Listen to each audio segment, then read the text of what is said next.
What do you do when you have COVID-19 and you don't want to give it to anybody? You isolate yourself. You bring your little mini camper van up to the Lake District in the shadow of Skiddaw and you start bagging some wainwrights. The weather doesn't look that great. We've got a few new cool friends and an amazing view. This is what van life is all about, even if you are really ill. At this point, little did I know just how ill I'd actually get. I love it when you crest a hill and you get a whole new view. Just check out all those mountains there. Now you've got a famous one just there. There's Cat Bowls with the famous scrambles going up, Maiden Moor and High Spy. Wow, the world famous Skiddaw sat all the way up there.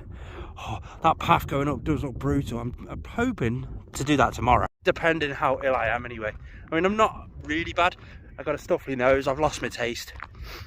The wind's blowing my hair around, but just look at that view.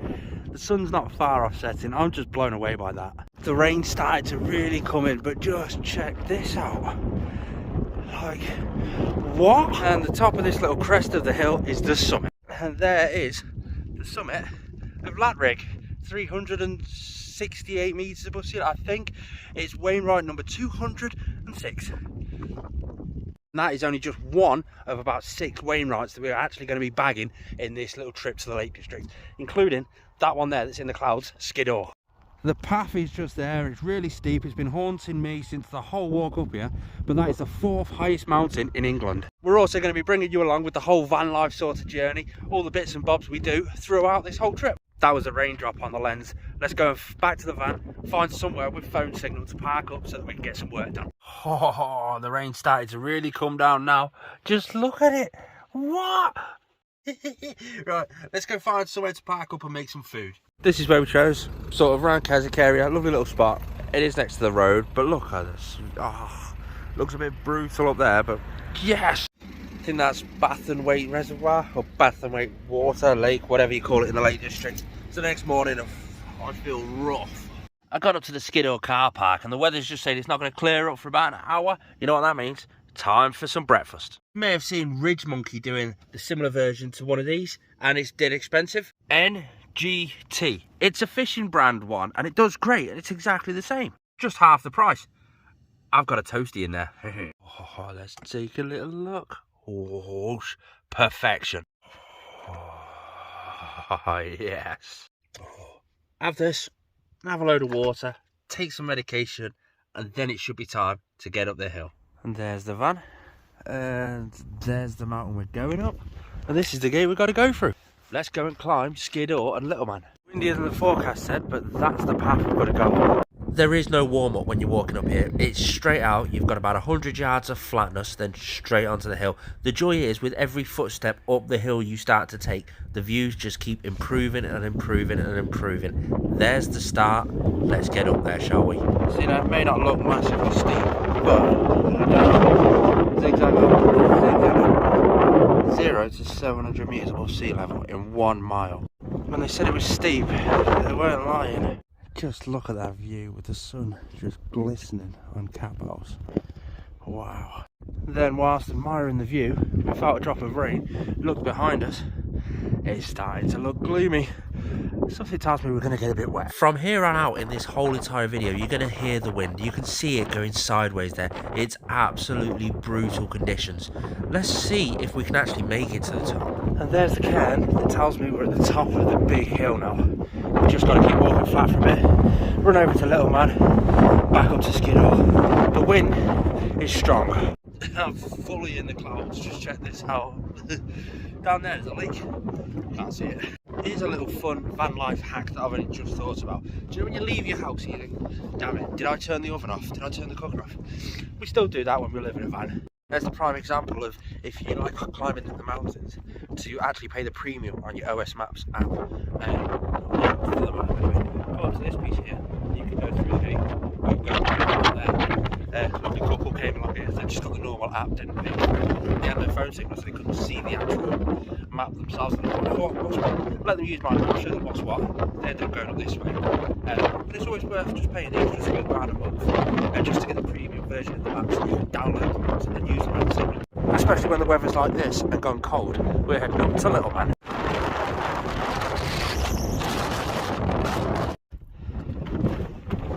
There's the Little Man summit, along with our new best friend. Let's keep going to the next.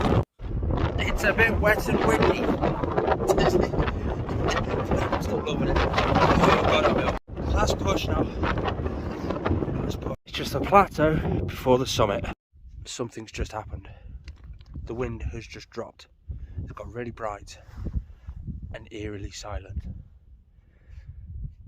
That didn't last long, did it?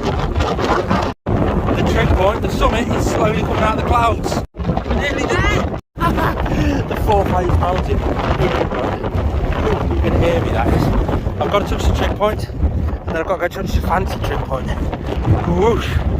Yes, that is frozen solid. Jesus Christ, it must be cold up here. And then, oh, yes, yes. Don't you hate it when just 10 minutes down from the summit and the sky starts to clear? You start to get a few views. It's still blowing a gale. You can see it blowing across. Just as I leave the summit, the sun starts to come out. Check out that for an absolutely amazing mountainous view. That's just breathtaking. There's water down there. You still can't see Cat Mountain through the clouds there, but wow! It still hasn't stopped the wind though, has it? It's strange that I can now see Little Man, whereas I've already been over it. I still didn't see it when I was over it. Finally got a break in the weather. Back down to about 700 metres, because there's still a bit of wind. And it looks gory as hell out there. There's Little Man. It's one of the mountains we climbed, and the view in front of us. Here you go, check this out. Woof. You can't see too much. Still looks amazing. Wait there, I'll get further down and I'll show you even more. So let's try and find out where we are. So you might have to have a bit of a notice there. See that peak up there in the clouds? That's Helvellyn. If we go all the way over this way, we've got a peak. You can't see it right now. Just around that corner there, you've got Scarfell Pike. Directly in front of us there, Blencathra. Down there, that's Derwentwater. Climbing up the side of it, Cat Bows. It's just beautiful. Can you think of a better place to sit down and have your lunch? The rain is about to fall in, so I thought I'll have a sit down now. I'll have my lunch. Check out this view. Let's face it, just wow. I can't sit here all day. It's time to start getting up and head back down. Oh, my legs have gone to sleep. I don't normally use poles, but this is quite a steep descent, so it just sort of helps out a little bit. And it cost me a £5. Doesn't weigh anything. It sits in the bag all the time. I've always got one on me just in case, but I hardly ever use them. I can see the van all the way down there, all on a row. I was that dick that parked where there's enough space next to me where I could open my door fully, but not so much space where another car could jam in the side of me. Whoops, I'm fully expecting to have a little note or something stuck on the windscreen. You can tell how British we are, can't you? Oh, I don't like him. I'm going to stick a note on his windscreen. In places like America, they just tow it or slash your tyres or something. When you sit back in the van after a hike and you can see the hike that you did, up that steep piece, over to Little Man and over to Skiddaw, all the way up there. The fourth highest mountain in England. I've got to say, looking at that, I'm pretty chuffed with myself. Okay then, yeah, I'm off. See ya. Thank you. Thank you. Oh, how can I explain this? That was the National Trust warden moving me off. He woke me up and said, can't park here, which quite rightly so. You can't park here. There's loads of signs saying no overnight parking. But I was just slumped over the steering wheel here. So I must be a lot iller than I actually thought, or than I actually expected. Because according to the dash thing there, it's 9 o'clock in the morning. So I must have just come off the mountain and gone, oh, fell asleep, and he's just woke me up, told me I've got to move. Ooh. By the looks of it, he's moving everybody off. So I want to get away from here quick. There's one down there that's not waking up, and he's already put a ticket on the screen. He's chalk lined the steering wheel, so we've got to get away quick. I'm going to quickly check park for night. Oh God, I must have really... Why have I got 21 missed calls on my phone off the missus? Let me just call her back. Okay, yeah. Sorry, love you lots. Yeah, bye. Ho. I've messed up. How do I... Oh. So yes, it's 9 o'clock in the morning. The National Warden's just woke me up. But it's not 9 o'clock the next morning. It's 9 o'clock the morning after. I've been slumped over the steering wheel, fast asleep for 2 days. I didn't even know that I fell asleep. She was really worried about me. She'd not heard from me since I sent a picture of me on the summit of Skiddaw. God, imagine what must have been going through her mind. Oh God, I must have really been iller than I thought. I'm a lot better. I feel a lot better in myself, but she must have worried like mad. I'm not even gonna look for a parking space around here. She's quite worried about me, so I want to sort of get back to sort of. I can't even go around and see her because I've got COVID. I can't do it, so I might. I don't know. I'm gonna head back to the northwest anyway. I can stand at the end of the driveway and speak to her and stuff like that. I know I shouldn't. You don't need to go through all these precautions anymore with COVID, but I am, because she's got kids and they've missed so much school. It's just one of those things. Now let's get back to the northwest. There she is, parked up nicely. It's just a local spot that I know of, one that I use all the time. Nice little view. It is fairly quiet. Now we are parked up by the road just here, but that's only because my normal spot, all the way down there, has already got a van in it, so I can't really disturb them. I'll park just here. Over there, you've got the mould sort of hills. Over that way, you've got the Snowdonia hills. Down there, there's a lovely little path. I've been round, stood at the gate at Danielle's, had a chat with her. I spent a good hour and a half on the phone with her on the way back down here, just trying to constantly reassure her. It really did scare her. She thought something really bad had happened. But we've not done any steps for 2 days, so we're going to start building some up. We're going to go down here and have a look at the lake at the bottom. I had a good old nosy at that van when I walked past it. Me and Danielle are thinking of getting a bigger van. There's something running around that field. See it there? I see. Look at that. How cool is that? I must still be ill. That wasn't a fox, that was somebody's dog. He sat over there calling it back now. Tell you what, I'm definitely more chuffed that the weather's a bit better down here. But yeah, we're looking for a bigger van. Not so much actively looking. Still got a bit of finance to pay off on that little van. But living in there for over 100 days now, I would say full time, but once or twice a week I'm spending the night at Danielle's with her. But we're looking for a bigger van. I don't know whether to go custom size. I'm a Ford guy, I've always had Fords. Not really a VW fan. Custom size, transit size maybe. I don't know. I think if we go transit size, we can fit more stuff in there, more luxuries, a toilet, a shower, all that sort of stuff. Bigger fridge. If we go custom size, everything becomes a bit more compact. You've got to get the smaller sort of fridge, the smaller cooker and sink. If I get sort of custom though, I'll get the pop top on the top. That'll give me a bit of standing room. Do you know how hard it is to put trousers on inside that tiny little camper van? You're sort of laying on your back, pulling your trouser legs up, kicking the ceiling by mistake. It's a pain in the ass. It's coat season at the minute, yeah. But we're pricing it up on the way back down here.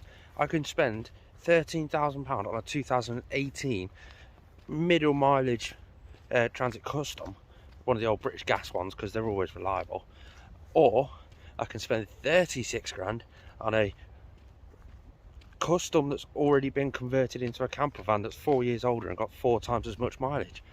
I can convert that van a good high standard for around about like 6 grand. That's adding absolutely everything into it that I need. So if I can spend 20 grand on a van and get it converted, that's £16,000 cheaper than buying one that's already converted. Tell you what though, I'd like a full bed at the minute, because if I get a new van and convert it, I'm going to have to stay in work a bit longer, a few more years, maybe even just another year. I got the finance on that van for 3 years. The way I'm paying it off, I'll pay it off in a year. I just keep adding more and more and more money to it. The more overtime I do, the more money I can put down on the van to clear it off quicker. But I do like a full bed. I could just finish work, pull up round the corner, boom, straight into bed. Don't have to fanny about with a rock and roll bed, pulling it all out, making the bed, putting it all back together the next morning. Nah. Flop into a ready-made bed. The problem is, will a ready-made bed, already fitted in solid, work perfectly well in a custom? It's going to tighten the space up a little bit, isn't it? I don't know. You guys tell me, are you guys van lifers? Do you live in your vans? Have you got a camper van? Do you use a rock and roll bed or a permanently pulled out sort of normal bed? This is one thing I absolutely loved about COVID-19. When we were all in lockdown and we were all locked away, the wildlife and the trees and everything just bloomed massively. You think all the baby deer, there was no cars on the road to run them over. Same with badgers and foxes and all that sort of stuff. So this year, we're starting to see an awful lot of those babies actually becoming adults, and there's loads of animals around. I've never seen wildlife in the UK just like it is this year. It's absolutely amazing. I felt sorry for the seagulls. You know, when you go snowed and you've got the seagulls that are sort of, they're accustomed to getting food off people, and then all of a sudden there was no people around. What do we do? I felt sorry for those guys a bit. Won't be the Northwest without a tunnel covered in graffiti. That sounds like some mad Lord of the Rings sort of character. I've never watched Lord of the Rings in my life, so I wouldn't know. But graffiti. Come here, graffiti. Oh. Best time of the year, I think, anyway. Autumn. All the colours changing. It's just absolutely amazing. Probably the only time of year I can see a million different colours on a single tree. I'm colourblind. Let's see all the seagulls flying around. Got back to the van, and to be fair, I just wasn't feeling it. That the van was still down there. It'd be noisy and stuff like that. So we've got a derelict building site just there. We've moved spots closer to work because I'm well enough to go back to work tomorrow. So I'll go back to work and start earning a bit more money. They went bankrupt, so they're not doing anything. The only sort of noise we do have is you've got the Runcorn Bridge just there. There's a lot of traffic going over there. But there's a, see that railway crossing there? There's a canal over there. So I'm going to, where is it? There we go. I've not had this out for a while because the weather's not been good enough. I'm going to have a play with the drone. The only way to get good at flying a drone is practice.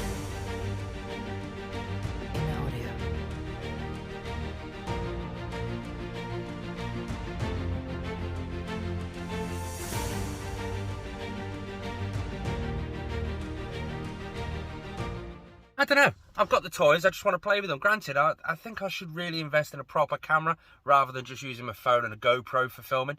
I just get a few glitches that wouldn't happen with a camera. But then again, I'm going to need to grow the channel a lot more to be able to afford something like that. It is what it is. If you're new around here and you want to help out, hit that subscribe button. It started raining. I'm going to go get some food and then I'm going to pass out till the morning when I'm back in work.